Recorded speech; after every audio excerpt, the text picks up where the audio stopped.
जैसे कि इसमें लिखा है ओजस यूथ क्लब। ओजस यूथ क्लब का मतलब होता है तेजस्वी युवा, मतलब युवाओं में ओज।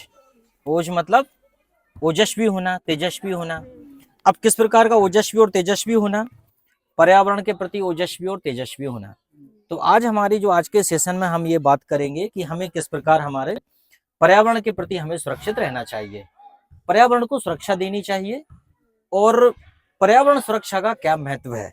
सबसे पहले बताते हैं पर्यावरण क्या होता है। कोई बताएगा पर्यावरण क्या होता है? साक्षी बताओगी पर्यावरण क्या होता है? तुम बताओ पर्यावरण क्या? चारों ओर का वातावरण पर्यावरण। हमारे चारों ओर का वातावरण पर्यावरण कहलाता है। पर्यावरण के घटक क्या क्या होते हैं? पर्यावरण में क्या क्या चीजें होती हैं? पेड़ पौधे, वस्तुएं, जानवर, जीव जंतु आदि। जीव जंतु, ये सब क्या होते हैं? हमारे पर्यावरण के घटक होते हैं। तो ओजस यूथ क्लब के अंतर्गत, यूथ मतलब कौन? आप सब यूथ हो, आप सब 9th और 11th के विद्यार्थी हो। इनके लिए विशेष शासन की तरफ से ये योजना चलाई जा रही है कि किस प्रकार से आपको जागरूक करना।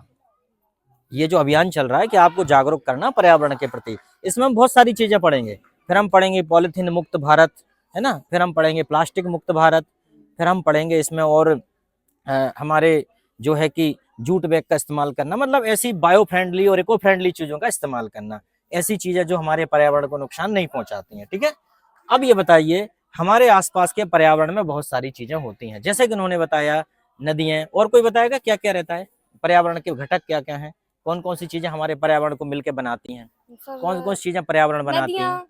नदियां, समुद्र, पर्वत, पेड़ पौधे, बिल्कुल पेड़ पौधे, जीव जंतु, और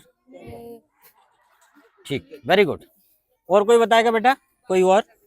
चलो, तो अब ये बताइए कि हमारे पर्यावरण में इतनी सारी चीजें होती हैं, अब बताइए पेड़ों का क्या योगदान है? पेड़ पौधों का हमारे पर्यावरण में क्या योगदान है? इधर से बताओ कोई। पेड़ पौधों का क्या योगदान है? ऑक्सीजन देना। और बताओ? हवा और अच्छी छाया भी देना, छाया देना। और कोई बेटा? लकड़ी। किस? दो प्रकार की लकड़ी, जलाऊ और कॉमर्शियल वुड। जलाऊ और कॉमर्शियल वुड। कॉमर्शियल को हिंदी में क्या बोलते हैं? कॉमर्शियल को इमारती लकड़ी। इमारती लकड़ी, दो चीजें। और क्या मिलता है पेड़ पौधों से? इधर से फल, फल, हवा, वेरी गुड, शुद्ध हवा, ऑक्सीजन, शुद्ध हवा, और फल फूल, छाया, बिल्कुल छाया मिलती। और दवाइयां मिलती हैं क्या? औषधियां, औषधि मिलती है। अच्छा ठीक है। और बताओ रंग मिलते हैं क्या? रंग, क्या कुछ खाद्य पदार्थ भी मिलते हैं?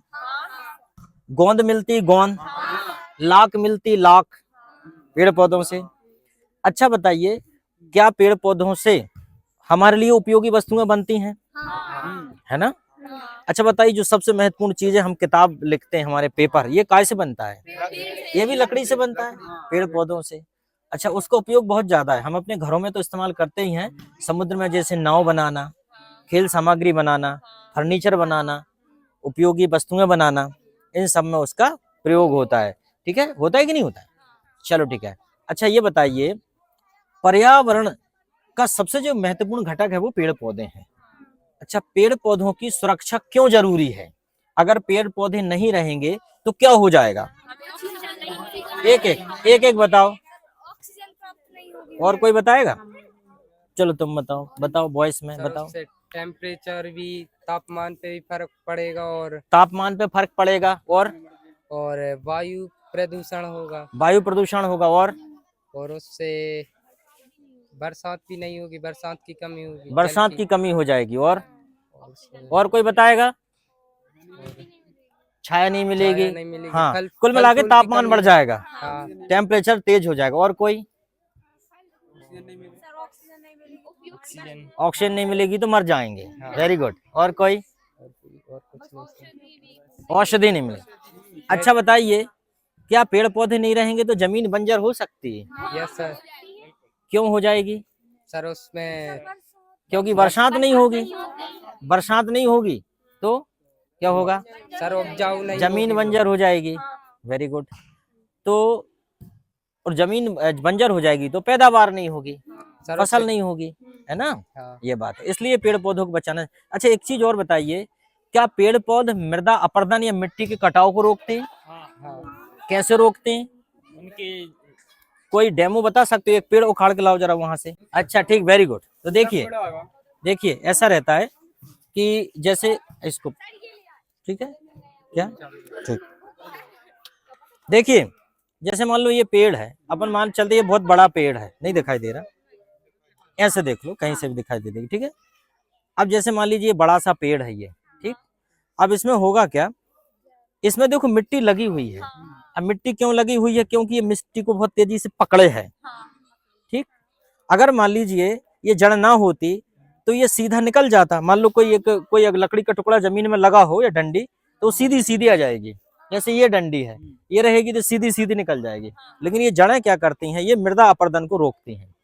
ये जड़ें पकड़ लेती हैं, उसको होल्ड कर लेती हैं जमीन को, और उससे क्या होता है कि जो पानी का बहाव तेज होता है तो ये जड़ों के कारण वो मिट्टी कट के बह नहीं पाती।